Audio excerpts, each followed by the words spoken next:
Shalom saudaraku yang terkasih, saat ini kita akan mendengarkan firman Tuhan yang diambil dari Mazmur 150. Tapi sebelum kita mendengarkan firman Tuhan, mari kita bersatu di dalam doa. Kita berdoa. Bapa yang baik, terima kasih untuk kehidupan kami. Air mata, tawa, silih berganti menghiasi kehidupan kami. Tapi di hari ini Tuhan kami diingatkan bahwa kami harus selalu memuji Tuhan dalam setiap kehidupan kami, dalam suka maupun duka kami. Karena kami percaya Tuhan selalu menyertai kami dan memenangkan kami dalam kehidupan kami. Kiranya Engkau juga mengisi ke dalam relung hati kami untuk firman-Mu yang akan kami dengarkan. Berkata-katalah Tuhan, sebab kami berdoa di dalam nama Yesus yang akan memberkati kami. Di dalam nama-Mu kami mengucap syukur. Amin. Saudaraku yang terkasih, saat ini kita akan disapa oleh firman Tuhan yang diambil dari Mazmur 150 ayat 1 sampai ayat ke-6. Haleluya. Pujilah Allah dalam tempat kudusnya. Pujilah Dia dalam cakrawalanya yang kuat. Pujilah Dia karena segala keperkasaannya. Pujilah Dia sesuai dengan kebesarannya yang hebat. Pujilah Dia dengan tiupan sangkakala. Pujilah Dia dengan gambus dan kecapi. Pujilah Dia dengan rebana dan tari-tarian. Pujilah Dia dengan permainan kecapi dan seruling. Pujilah Dia dengan ceracap yang berdenting. Pujilah Dia dengan ceracap yang berdentang. Biarlah segala yang bernafas memuji Tuhan. Haleluya. Sampai di sini firman Tuhan. Saudaraku yang terkasih, seringkali ada alasan dan sejuta alasan bagi kita untuk tidak memuji Tuhan karena keadaan kehidupan kita. Seringkali ada alasan kuat untuk ada pertanyaan, mengapa harus bersyukur dan memuji Tuhan? Sedangkan hidupku dalam keadaan susah seperti ini, dalam keadaan kecewa dan sedih seperti ini. Ada seorang gadis, remaja yang menulis surat pada kala itu dalam sebuah majalah yang terkenal yaitu Dear Abby. Dia menuliskan seperti ini. Dear Abby, kebahagiaan yaitu mengetahui kedua orang tuamu tak akan membunuhmu jika engkau pulang agak terlambat. Kebahagiaan yaitu memiliki orang tua yang mempercayaimu. Kebahagiaan yaitu memiliki kamar tidur sendiri. Kebahagiaan yaitu menerima telepon dari seseorang yang telah kau doakan. Kebahagiaan adalah mendapatkan nilai yang bagus dan membuat orang tuamu tidak bertengkar. Kebahagiaan yaitu mengetahui bahwa engkau berpakaian baik seperti orang lain. Kebahagiaan adalah sesuatu yang tidak aku miliki. Umur 15 tahun dan tidak bahagia.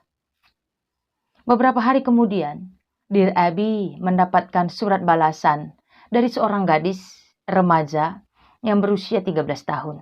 Dan gadis ini menuliskan demikian. Dear Abby, kebahagiaan yaitu bila kita bisa berjalan. Kebahagiaan yaitu bila kita bisa berbicara. Kebahagiaan yaitu bila kita bisa mendengar. Ketidakbahagiaan yaitu membaca surat dari gadis berusia 15 tahun yang bisa melakukan semuanya ini dan masih mengatakan bahwa dia tidak bahagia. Aku bisa bicara, bisa melihat, bisa mendengar, tetapi aku tidak bisa berjalan. Umur 13 tahun dan bahagia. Saudaraku, ternyata kita mampu mengucap syukur tidak hanya saat kita merasakan bahwa kita sempurna. Kita bisa mengucap syukur kepada Tuhan, memuji Tuhan dengan sukacita. Ternyata bukan di saat kita tidak punya hutang. Memuji Tuhan dengan hati yang bersorak-sorai, bernyanyi memuji Tuhan.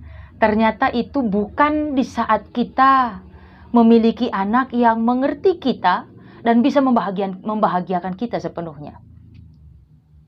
Ternyata Daud mengucap syukur, bernyanyi, menari dengan gembira, dengan hati yang penuh syukur.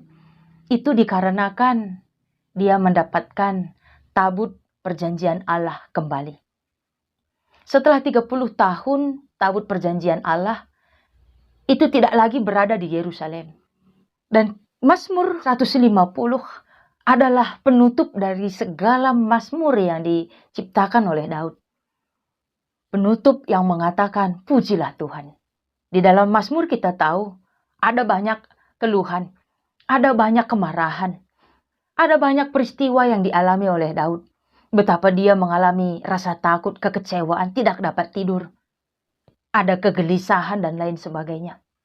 Tetapi di Mazmur 150, ini adalah penutup bagi Daud yang menunjukkan betapa dia bersyukur tabut perjanjian Allah dia kembali dapatkan.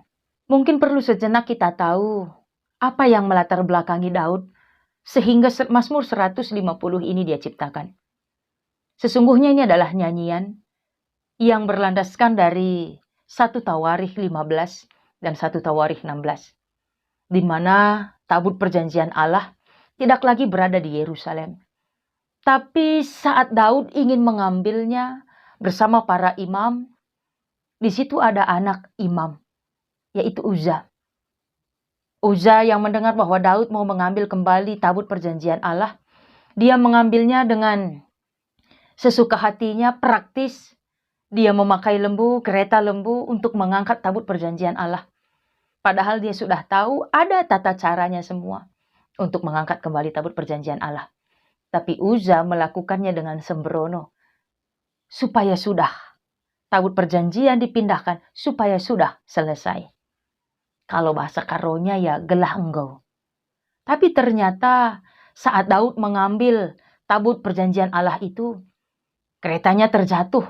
Dan Daud pun kembali dengan hati yang sedih. Dan Uza saat tabut perjanjian Allah itu hampir hilang dari jangkauan, Uza menangkapnya dan seketika dia mati. Beberapa bulan kemudian Daud pun kembali mengangkat tabut perjanjian Allah dengan semua tata cara yang sudah disediakan oleh Allah. Di mana semua Lewi mempersiapkan dirinya. Dan setelah 6 langkah mengangkat tabut perjanjian Allah, mereka memberikan persembahan lembu kepada Tuhan. Dan ternyata itu dilakukannya dengan tenang dan tidak dengan tergesa-gesa. Saudaraku yang terkasih, apa yang terjadi setelah itu adalah latar belakang Mazmur 150 ini. Mungkin akan kami lanjutkan sejenak. Dikala tabut perjanjian Allah dapat dibawa kembali oleh Daud dan semua rombongan yang sudah disiapkan oleh Daud. Daud menari-nari dengan sukacita. Daud menari dengan bahagia. Dia menari-nari, dia bernyanyi. Sehingga tariannya adalah tarian melingkar yang dilakukan oleh Daud. Tarian melingkar biasanya dipakai oleh orang Israel. Mungkin tidak hanya orang Israel. Mungkin banyak juga di antara kita dan suku-suku kita yang lainnya. Tarian melingkar itu dilakukan saat ada acara sukacita. Ada rasa bahagia, kebahagiaan di dalam. Dan itulah yang dilakukan oleh Raja Daud. Dia menari melingkar. Tarian melingkar ini hanya dilakukan oleh Daud saat tabut perjanjian Allah kembali dia dapatkan dan dibawa ke Yerusalem. Daud tidak menari melingkar saat dia ditahbiskan menjadi raja, tidak. Dia tidak menari-nari saat dia mengalahkan Goliat. Dia tidak menari-nari saat dia dapat mengalahkan Saul. Daud tidak menari melingkar saat dia dapat mengalahkan bangsa Filistin, tidak. Tapi Daud menari melingkar saat dia mendapatkan kembali tabut perjanjian Allah. Mungkin kita juga pernah menari seperti itu. Tarian melingkar. Dengan berpegangan tangan kita akan menari melingkar bersama teman-teman kita, merayakan kebahagiaan kita, menunjukkan bahwa kita sangat bahagia kala itu. Mungkin kita bisa menontonnya di TV kita saat ada pertandingan sepak bola dan tim yang dia banggakan, yang mereka banggakan itu menang, mereka akan berpegangan tangan dan mereka akan menari melingkar. Ya, itulah tarian melingkar yang dilakukan oleh Daud. Ada rasa bahagia, sukacita yang luar biasa yang dirasakan oleh Daud. Sehingga dikatakannya, haleluya. Ia itu berasal dari kata Yahweh. Haleluya. Pujilah Allah. Kita memuji Tuhan karena kepribadiannya yang luar biasa. Tapi di ayat 1, pujilah Allah dalam tempat kudusnya. Pujilah dia dalam cakrawalanya yang kuat. Pujilah dia karena segala keperkasaannya, karena kebesarannya yang hebat, dengan tiupan sangkakala dan lain sebagainya. Itu menunjukkan dengan bukan lagi haleluya, tapi haleluel. Pujilah Tuhan karena apa yang dia lakukan. Keperkasaannya, kebesarannya yang luar biasa. Itulah yang dikatakan oleh Daud. Pujilah Allah dan pujilah Tuhan atas segala yang sudah dia lakukan. Betapa di sini Daud memerintahkan imperatif, kalau dari ayat 1 sampai ayat 5, pujilah, pujilah, pujilah. Itu adalah imperatif. Imperatif dengan artian itu adalah perintah. Perintah yang sempurna. Ini yang tepat. Pujilah Allah, sembahlah Allah. Kalau ini adalah perintah yang sempurna, ini adalah satu keharusan dan menjadi keharusan bagi orang yang percaya kepada Yahweh. Sembah dia, pujilah dia. Dan saudaraku yang terkasih, nyanyian apa, pujian apa yang pantas kita berikan kepada Allah? Jika kita melihat latar belakangnya di 1 Tawarikh tadi, kita melihat bahwa Daud menari-nari, bernyanyi, bersuka cita. Bukan karena dia memenangkan pertarungan melawan bangsa Filistin. Tapi dia menerima berkat yang luar biasa adalah saat Allah hadir. Kehadiran Allah menjadi hadiah yang luar biasa bagi Daud. Sukacitanya saat dapat memindahkan tabut perjanjian Allah kembali ke Yerusalem adalah sukacita yang luar biasa bagi Daud. Bagi kita, orang yang percaya kepada Yahweh, orang yang diberikan kesempatan kepada Allah untuk dapat berkumpul, bersekutu, memuji Tuhan, mendengarkan firman Tuhan dalam gereja.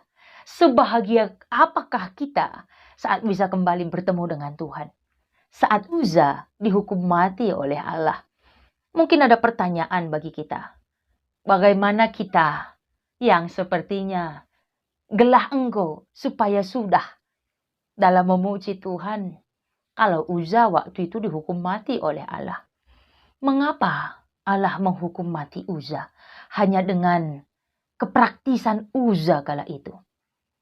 Tapi pertanyaan itu mungkin pertanyaan kita saat ini adalah bukan mengapa Tuhan menghukum Uza sampai mati. Mengapa Allah membuat Uza mati hanya dengan sedikit kepraktisan Uza. Tapi pertanyaannya adalah mengapa Allah sampai saat ini masih mengizinkan kita hidup walaupun dengan cara kita memuji Tuhan, gelah engkau supaya sudah. Saudaraku yang dikasihi oleh Tuhan, ternyata yang diinginkan Allah saat ini adalah bagaimana kita dapat bertemu, memuji Tuhan dengan merasakan kehadiratnya yang luar biasa.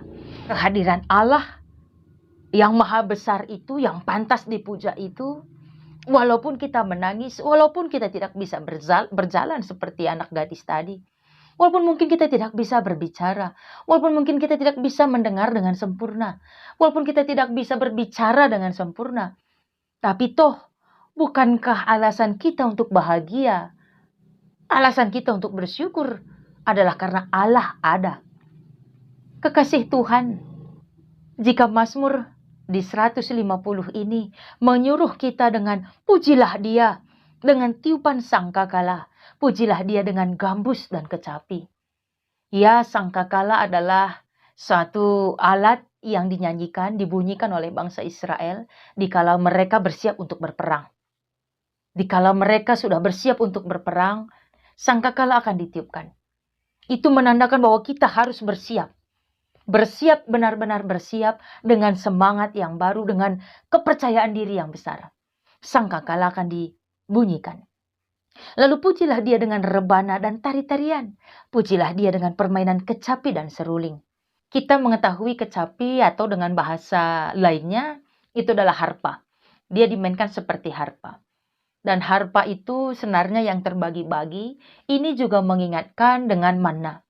Kata dasar minim hampir sama dengan kata dasar manna, MN. Dan kata dasar ini mengingatkan kembali bahwa bangsa Israel selama 40 tahun dia dipelihara oleh Allah. Dia dijaga oleh Allah. Dia dikenyangkan oleh Allah dengan manna, MN. Dan mana atau minim itu juga menjadi pengingat kepada bangsa Israel bahwa mana makanan itu dibagikan oleh Allah. Sehingga saat bangsa Israel memainkan alat musik minim itu, mereka kembali diingatkan betapa Tuhan menjaga mereka, betapa Tuhan memelihara mereka 40 tahun lamanya. Dengan makan mana dibagi-bagikan oleh Allah secara gratis, dan itu menjadi pengingat bagi mereka betapa Allah tidak pernah meninggalkan mereka sendiri. Apa yang luar biasa dalam hidup kita selain makan? Mana diberikan oleh Allah di tengah-tengah padang pasir. Di saat tidak ada apapun yang bisa dimakan, tapi Allah memberikan mana. Mungkin kita juga pernah merasakan sendiri atau saat ada perkumpulan teman-teman kita mendapatkan undangan bahwa dalam undangan tertera makan siang disediakan. Ada kebahagiaan yang luar biasa kala itu. Ada makan siang. Ya berapa sih sebenarnya harga makan siang?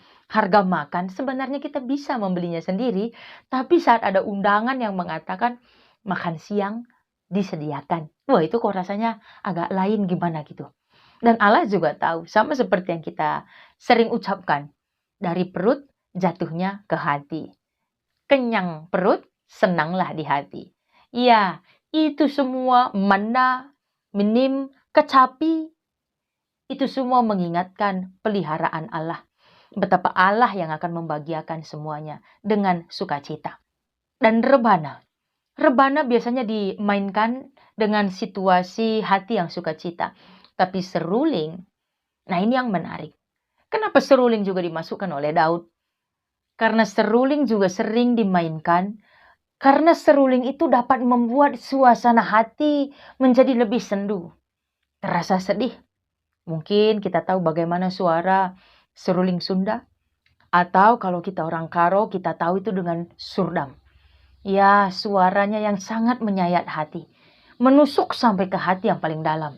Hanya serulinglah yang dapat melukiskan, menggambarkan suasana hati yang bersedih. Mengapa seruling dimasukkan Daud dalam alat musik yang dipakai untuk memuji Tuhan? Karena Daud kala itu dia menangis bahagia. Mungkin kita juga pernah begitu. Saat menyaksikan anak kita yang kita lahirkan, lalu diangkat dokter, didekatkannya ke wajah kita, lalu kita melihatnya, kita tersenyum, lalu kita meneteskan air mata.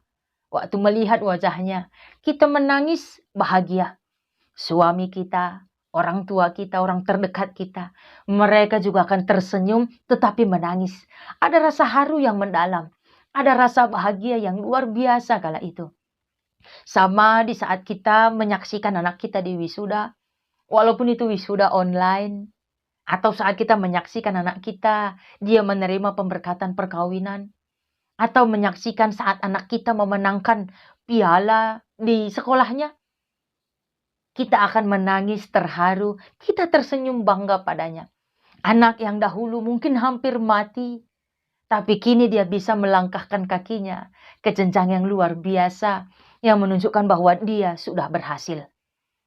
Air mata akan tertumpah kala itu, tapi kita juga tetap bahagia.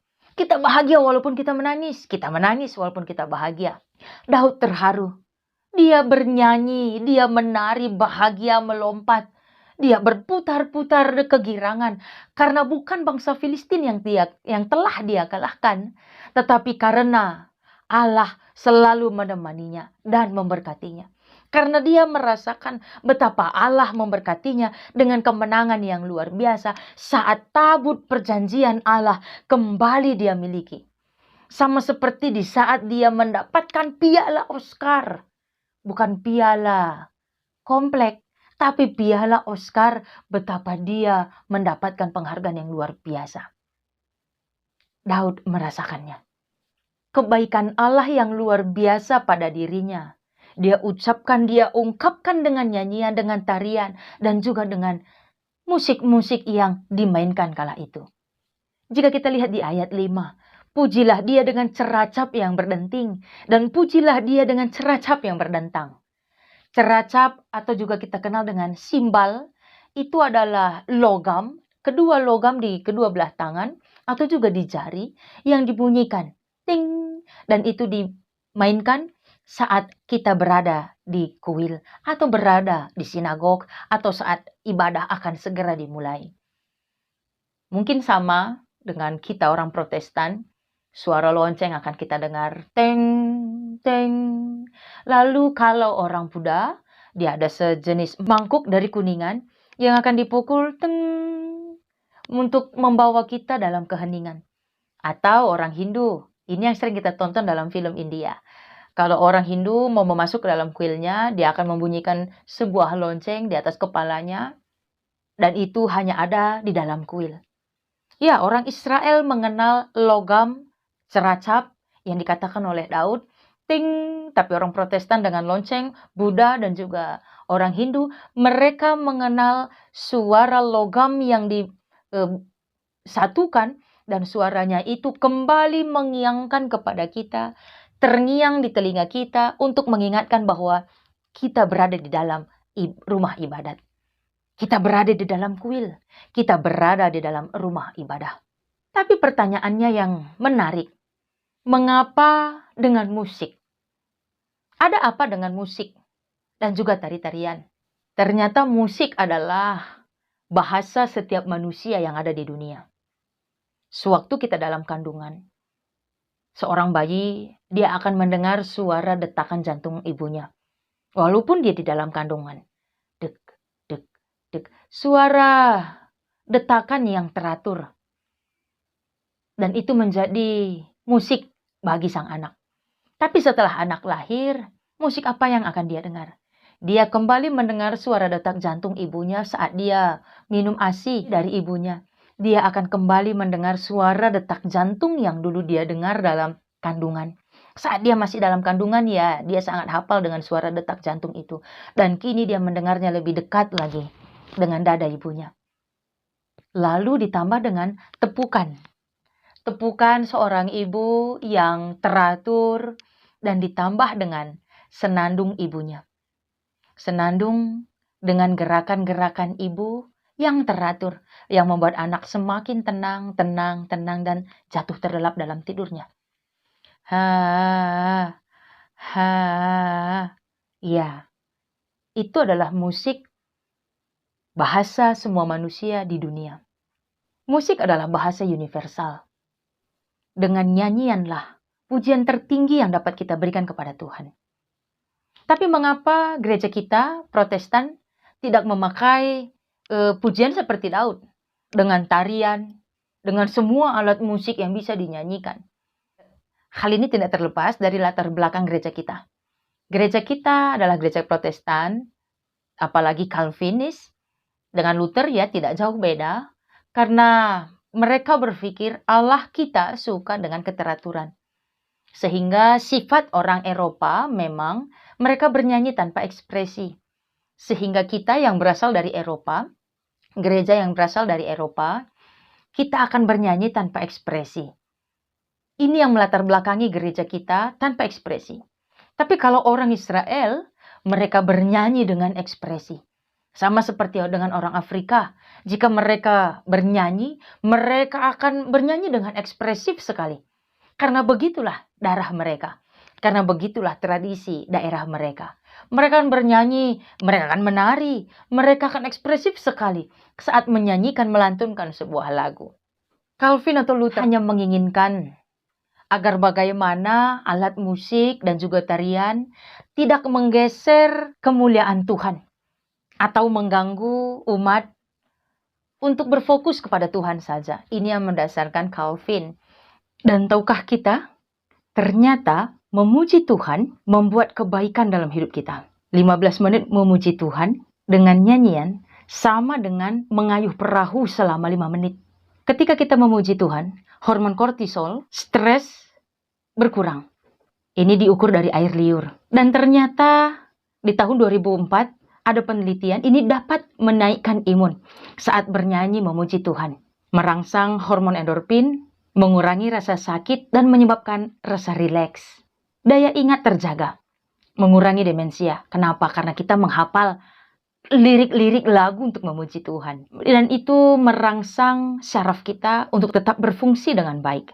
Sehingga ini juga melatih sosial kita karena kita bernyanyi dengan orang-orang lain. Dan ini juga menjaga rasa percaya diri.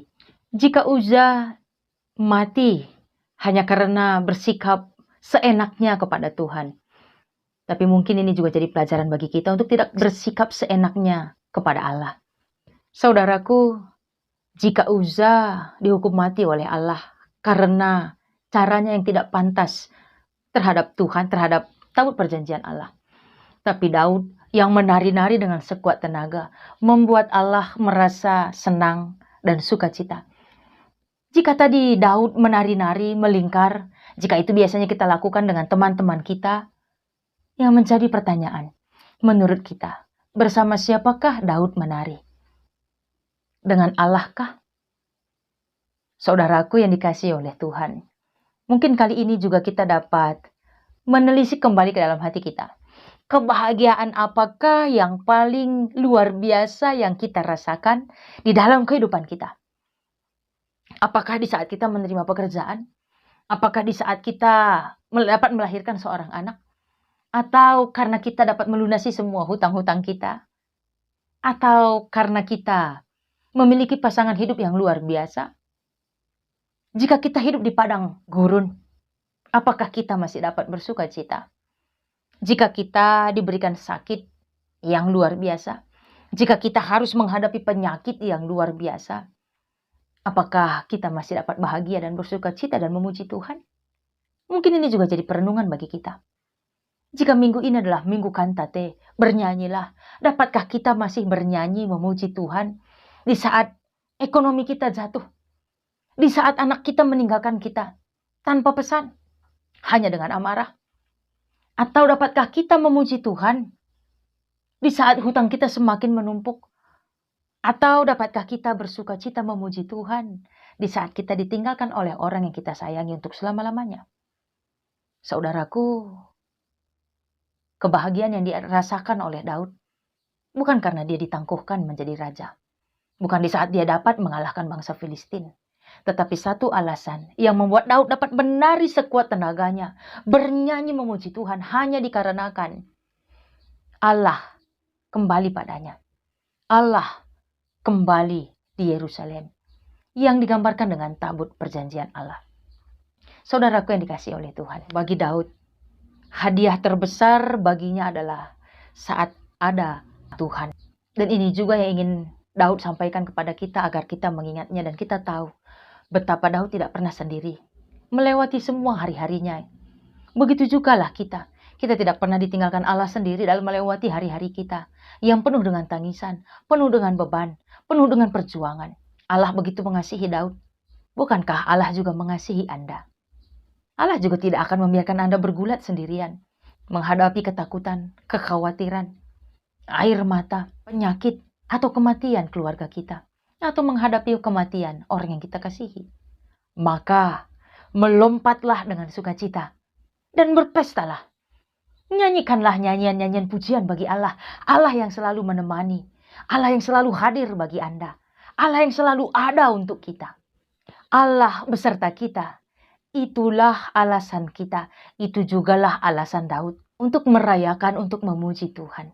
Daud tidak hanya mengetuk-ngetukkan kakinya, Daud tidak hanya mengetuk-ngetukkan tangannya, Daud juga tidak hanya menggeleng-gelengkan kepalanya saat bernyanyi, tapi seisi hatinya, dengan jiwanya, dengan tubuhnya, dia bersuka cita karena kehadiran Allah. Allah hanya menuntut hati yang rindu akan hadirat Tuhan, hati yang mengakui dosanya, setiap hati yang rindu akan Tuhan. Saudaraku yang dikasihi Tuhan, di ayat yang ke-6 dikatakan, biarlah segala yang bernafas memuji Tuhan. Jika ayat 1 sampai ayat 5 adalah imperatif, perintah yang sempurna, lalu di ayat yang ke-6 ini adalah imperfect, belum sempurna. Jika ini belum sempurna, ini memiliki arti ini harus dilakukan berulang-ulang. Pujian kepada Allah dengan nyanyian, dengan alat musik, memuji dengan sukacita, ternyata itu harus dilakukan dengan berulang-ulang. Dengan berarti Kita harus terus-menerus memuji Tuhan dalam situasi yang bagaimanapun. Kita harus bersyukur Allah ada. Tapi siapa yang dapat memuji Tuhan? Segala yang bernafas memuji Tuhan. Haleluya. Saudaraku yang dikasihi oleh Tuhan, jika engkau kali ini menghadapi masalah berat yang luar biasa, jika engkau memiliki hari-hari yang berat tanpa perjuangan, tanpa ada malam, tanpa air mata, selalu air mata menjadi teman malammu, menjadi teman keseharianmu, atau untuk makan pun susah, atau ekonomi yang sudah sangat menyedihkan. Terlebih kali ini ada berita COVID-19 B1618 yang menakutkan dunia, yang berasal dari India. Ini juga mungkin akan menyebabkan kekacauan ekonomi lagi. Tapi saudaraku yang dikasihi Tuhan, kita memuji Tuhan bukan karena ekonomi kita, bukan karena ekonomi yang mapan, bukan karena dapat melihat langit yang biru, bukan. Tetapi kita memuji Tuhan dikarenakan Allah ada, dikarenakan Allah hadir bersama kita.